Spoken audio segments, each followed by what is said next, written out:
সম্মানিত ভাই ও বোনেরা, আপনারা হয়তো এখনো অনেকেই জানেন না 2026 সালের শবে বরাতের তারিখ নির্ধারণ হয়ে গেছে। 2026 সালের শবে বরাত হলো ফেব্রুয়ারি মাসের 3 তারিখ, রোজ মঙ্গলবার। মাগরিবের পর থেকে শবে বরাতের রাত্র শুরু হবে। এই রাত্রে আপনি কি আমল করবেন, কয় রাকাত নামাজ পড়বেন, নামাজের নিয়ত কিভাবে করবেন, কোন সূরা দিয়ে নামাজ পড়বেন এবং কয়টি রোজা রাখবেন, রোজার নিয়ত কিভাবে করবেন, এই সবগুলো আমি এই ভিডিওর মধ্যে এক এক করে আপনাদেরকে বিস্তারিতভাবে জানিয়ে দেব ইনশাআল্লাহ। তাই ধৈর্য সহকারে ভিডিওটি দেখার অনুরোধ রইল। সম্মানিত দর্শক মণ্ডলী, 2026 সালের শবে বরাতে আপনি কয় রাকাত নামাজ পড়বেন? শবে বরাতের রাত্রে নামাজের কোনো নির্দিষ্ট সংখ্যা নেই, তাই আপনি 2 রাকাত করে নফল নামাজের নিয়ত করবেন। 2 রাকাত করে নফল নামাজের নিয়ত করবেন। নিয়তটা এভাবে করবেন: আমি আল্লাহ পাকের সন্তুষ্টির জন্য 2 রাকাত নফল নামাজ আদায় করতেছি, আল্লাহু আকবার। আবারও বলছি, আপনি নিয়তটা এভাবে করবেন: আমি আল্লাহ পাকের সন্তুষ্টির জন্য 2 রাকাত নফল নামাজ পড়তেছি, আল্লাহু আকবার। এইভাবে আপনি 2 রাকাত করে আপনার পক্ষে যত রাকাত সম্ভব হয় আপনি তত রাকাতই পড়ার চেষ্টা করবেন। দেখেন প্রিয় মা ও বোনেরা, আমরা অনেকেই আছি খুব তাড়াতাড়ি আমরা নামাজ পড়ি। দেখেন প্রিয় মা ও বোনেরা, যদি আমরা খুব তাড়াতাড়ি নামাজ পড়ি, সূরা কেরাতগুলো যদি তাড়াতাড়ি পড়ি, যেমন আলহামদুলিল্লাহ আমরা মালিক ইয়াউমিদ্দিন, যদি আমরা এভাবে নামাজ পড়ি তাহলে আমাদের নামাজ কখনোই হবে না। সেজন্য প্রিয় মা ও বোনেরা, আমরা নামাজগুলোকে ধীরস্থিরভাবে আদায় করব। যেমন কেরাতগুলো ধীরে ধীরে পড়ব, লম্বা কেরাত পড়ব, লম্বা সূরা পড়ব এবং রুকু সিজদা তাসবিহগুলো আমরা ধীরে ধীরে পড়ব। যেমন রুকুতে গিয়ে সুবহান রাব্বিয়াল আযীম এভাবে ধীরে ধীরে পড়ব। সিজদায় গিয়ে সুবহান রাব্বিয়াল আ'লা একেবারে ধীরে ধীরে আমরা 3 বার, 5 বার, 7 বার, 9 বার, 11 বার, 13 বার, 15 বার আমরা যে যতবার পারি আমরা ধীরস্থিরভাবে পড়ার চেষ্টা করব। এবং আমরা আল্লাহু আকবার, সামি আল্লাহু লিমান হামিদা এই শব্দগুলো আমরা একেবারে ধীরে ধীরে পড়ব। এবং রুকুতে যাওয়ার সময় ধীরে ধীরে যাব, রুকু থেকে ওঠার সময় ধীরে ধীরে উঠব, সেজদা যাওয়ার সময় ধীরে ধীরে যাব, সেজদা থেকে ওঠার সময় আবার ধীরে ধীরে উঠব। তাশাহুদ, দুরূদ শরীফ, দোয়ায়ে মাসুরা এগুলো আমরা একেবারে ধীরে ধীরে সুন্দরভাবে শুদ্ধভাবে পড়ার চেষ্টা করব ইনশাআল্লাহ। তাহলে আল্লাহ তাআলা আমাদের নামাজটাকে কবুল করবেন এবং আমাদের এই নামাজ পড়ে অনেক সওয়াব হবে। প্রিয় মা ও বোনেরা, যদি আমরা ধীরস্থিরভাবে নামাজ না পড়ে খুব তাড়াহুড়া করে নামাজ পড়ি, 1 মিনিটের মধ্যে 2 রাকাত নামাজ শেষ করে ফেলি, তাহলে আল্লাহ তাআলা আমাদের নামাজকে কবুল করবেন না, বরং আমাদের এই নামাজ আমাদের জন্য অভিশাপ হয়ে দাঁড়াবে। সেজন্য প্রিয় মা ও বোনেরা, আমরা সবাই যারা ভিডিওটি দেখতেছি আমরা চেষ্টা করব খুব সুন্দরভাবে ধীরস্থিরভাবে নামাজের মধ্যে সময় কাটানো। এবং আপনি আর কি কি আমল করবেন? এই রজনীতে বেশি বেশি দুরূদ শরীফ পড়বেন।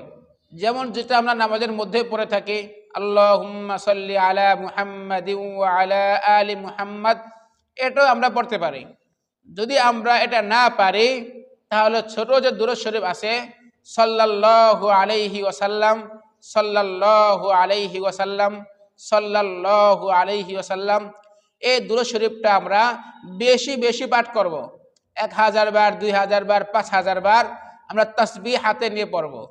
যদি তাসবিহ না থাকে আমাদের, তাহলে আঙ্গুলে গুনে গুনে সুবহানাল্লাহ, সুবহানাল্লাহ, সুবহানাল্লাহ, সুবহানাল্লাহ খুব সুন্দরভাবে আমরা পড়ব। এবং আলহামদুলিল্লাহ, আলহামদুলিল্লাহ, আলহামদুলিল্লাহ, আলহামদুলিল্লাহ এই জিকিরটা আমরা বেশি বেশি পড়ব। আল্লাহু আকবার, আল্লাহু আকবার, আল্লাহ সবচেয়ে বড়, আল্লাহু আকবার, আল্লাহ সবচেয়ে বড়। এরপরে লা ইলাহা ইল্লাল্লাহ, আল্লাহ ছাড়া কোনো মাবুদ নাই, লা ইলাহা ইল্লাল্লাহ, আল্লাহ ছাড়া কোনো মাবুদ নাই, লা ইলাহা ইল্লাল্লাহ, আল্লাহ ছাড়া কোনো মাবুদ নাই। এইভাবে প্রিয় মা ও বোনেরা আমরা আঙ্গুল গুনে গুনে গুনে গুনে পড়ব। যদি তসবিহ থাকে তাহলে তসবিহ গুনে গুনে আমরা পড়ব। ইনশাআল্লাহ আল্লাহ তাআলা আমাদেরকে অনেক সওয়াব দিবেন এই রাত্রের উসিলা করে। প্রিয় মা ও বোনেরা, ইস্তেগফার আমরা এই রাত্রে বেশি বেশি পাঠ করব। আস্তাগফিরুল্লাহ, আস্তাগফিরুল্লাহ। এবং অন্যান্য আরো যে সমস্ত দুরূদ আছে, ইস্তেগফার আছে, যেমন লা হাওলা ওয়ালা কুওয়াতা ইল্লা বিল্লাহ, লা হাওলা ওয়ালা কুওয়াতা ইল্লা বিল্লাহ, লা হাওলা ওয়ালা কুওয়াতা ইল্লা বিল্লাহ। ভালো কাজ করার শক্তি এবং সামর্থ্য একমাত্র আল্লাহ পাকের আছে। আল্লাহ ছাড়া কারো কোনো ক্ষমতা নাই, আমার নিজের কোনো ক্ষমতা নাই ভালো কোনো কাজ করার। প্রিয় মা ও বোনেরা, এছাড়া আমরা যারা কোরআন শরীফ পড়তে পারি, আমরা সুন্দরভাবে ধীরস্থিরভাবে শুদ্ধ করে কোরআন শরীফ পড়ব। যেমন কথা কথা আপনি সূরা ইয়াসিন পারেন, তাই আপনি সূরা ইয়াসিনটাকে পড়ার চেষ্টা করবেন একেবারে ধীরে। বিসমিল্লাহির রহমানির রহিম, ইয়াসিন ওয়াল কুরআনিল হাকিম, ইন্নাকা লামিনাল মুরসালিন আলা সিরাতিম মুস্তাকিম। আপনি যদি সূরা আর রহমান পারেন তাহলে আপনি আর রহমান পড়বেন।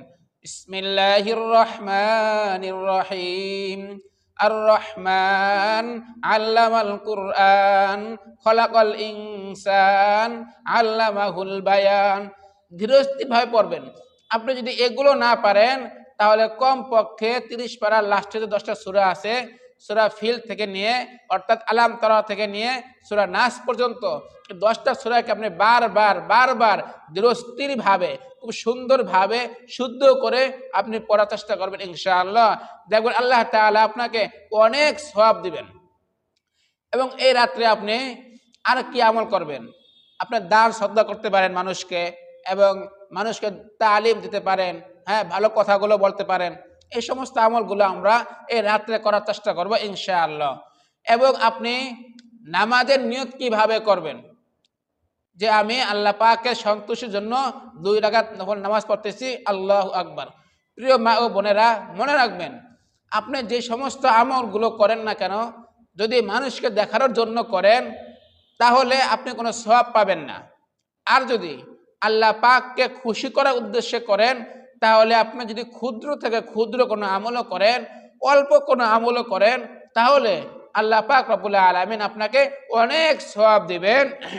এমনকি আপনাকে এই উসিলায় মাফও করে দিতে পারেন। সুবহানাল্লাহ।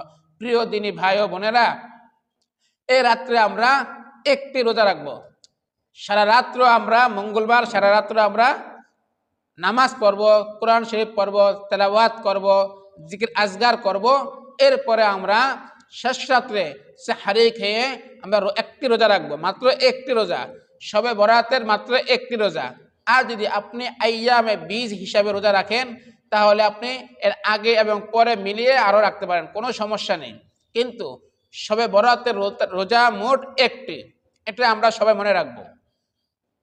তবে প্রিয় মা ও বোনেরা, মনে রাখবেন আপনি যদি হালাল খাবার খেয়ে রোজা রাখেন তাহলে আল্লাহ পাক রব্বুল আলামিন আপনার এই রোজাটাকে কবুল করবেন।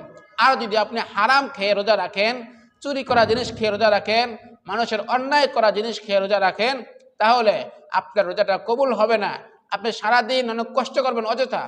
কিন্তু প্রিয় মা ও বোনেরা, যদি আপনারা হালাল খাবার খেয়ে অল্প খাবার খাবেন, কিন্তু সেটা যেন হালাল খাবার হয়, খাঁটি খাবার হয়, তাহলে আপনাদের রোজাটা ইনশাআল্লাহ অবশ্যই অবশ্যই আল্লাহ তাআলা কবুল করে নেবেন। এবং রোজার নিয়ত আপনি কিভাবে করবেন? যে আমি আল্লাহ পাকের সন্তুষ্টির উদ্দেশ্যে একটি নফল রোজা রাখতেছি, ব্যাস। আমি আল্লাহ পাকের সন্তুষ্টির উদ্দেশ্যে একটি নফল রোজা রাখতেছি, ব্যাস। ইনশাআল্লাহ দেখবেন আল্লাহ তাআলা আপনাকে এই রোজাটা কবুল করবেন। এবং রোজা রাখার মধ্যে যে কষ্ট হয় আল্লাহ তাআলা আপনার কাছ থেকে সে কষ্টকে দূর করে দিবেন। সুবহানাল্লাহ। এবং সারাদিন আমরা কি কাজ করব? সারাদিন আমরা কোরআন তেলাওয়াত করব রোজা রেখে, অহেতুক কোনো কথাবার্তা বলবো না, অযথা কোনো কথাবার্তা বলবো না, কোনো পরনিন্দা করব না, কোনো মানুষের গীবত করব না, একজনের বদনাম আরেকজনের কাছে আমি বলবো না। কারণ যদি আমি কারো বদনাম কারো কাছে বলি, একজনের বদনাম আরেকজনের কাছে বলি, তাহলে আমার রোজাটা হালকা হয়ে যাবে, রোজাটা ভেঙে যাওয়ার সম্ভাবনা রয়েছে। এবং কারো গীবত করলে, কারো বদনাম করলে অনেক গুনাহ হয়। সেজন্য প্রিয় দিনী ভাই ও বোনেরা, আমরা রোজা রেখে, অন্তত রোজা রেখে একটা দিন অল্প কথা বলবো, খারাপ কোনো কথা বলবো না, অহেতুক কোনো কথা বলবো না, অতিরিক্ত কোনো খারাপ কাজ করব না, মোবাইল বেশি টিপবো না, মোবাইলে খারাপ কোনো নাচ গান দেখবো না, নাটক দেখবো না, ছবি দেখবো না, এবং অহেতুক যে কাজগুলো আছে আমরা সেগুলোও করব না। এবং সারাদিন আমরা এভাবে কাটিয়ে দিব ইনশাআল্লাহ। মাগরিবের সময় আবার আমরা হালাল খাবার দ্বারা ইফতার করব। দেখবেন ইনশাআল্লাহ ইফতার করার পরে আপনার শরীরটা হালকা হয়ে গেছে, আল্লাহ তাআলা আপনার রোজাটাকেও কবুল করে নেবেন ইনশাআল্লাহ। আর যদি এমন হয় প্রিয় দিনী ভাই ও বোনেরা, আপনি সারাদিন অনেক কষ্ট করে রোজা রাখছেন, কিন্তু মাগরিবের সময় আপনি হারাম খাবার দিয়ে ইফতার করছেন, মানুষের চুরি করা খাবার দিয়ে ইফতার করছেন, মানুষের ক্ষেত থেকে আপনি মরিচ চুরি করে আনছেন, পেঁয়াজ উঠিয়ে আনছেন, না বলে তরকারি আনছেন, সেগুলো দিয়ে আপনি ইফতার করছেন, তাহলে আপনার পেট ভরবো ঠিক, কিন্তু আপনার রোজাটা আল্লাহ তাআলার কাছে গ্রহণযোগ্য হবে না। তাই প্রিয় দিনী ভাই ও বোনেরা, আমরা রোজাটাকে যেন ভালোভাবে রাখতে পারি এবং আল্লাহ দরবার পর্যন্ত পৌঁছাতে পারি, সেজন্য আমরা হালাল খাবারের প্রতি মনোযোগী হব। আল্লাহ তাআলা আমাদেরকে তৌফিক দান করুক, আমিন। যারা এখনো ভিডিওটি দেখে চ্যানেলটি সাবস্ক্রাইব করেন নাই, তারা চ্যানেলটি সাবস্ক্রাইব করে নিত্য নতুন ইসলামিক ভিডিও পেতে আমাদের সাথেই থাকুন। খোদা হাফেজ।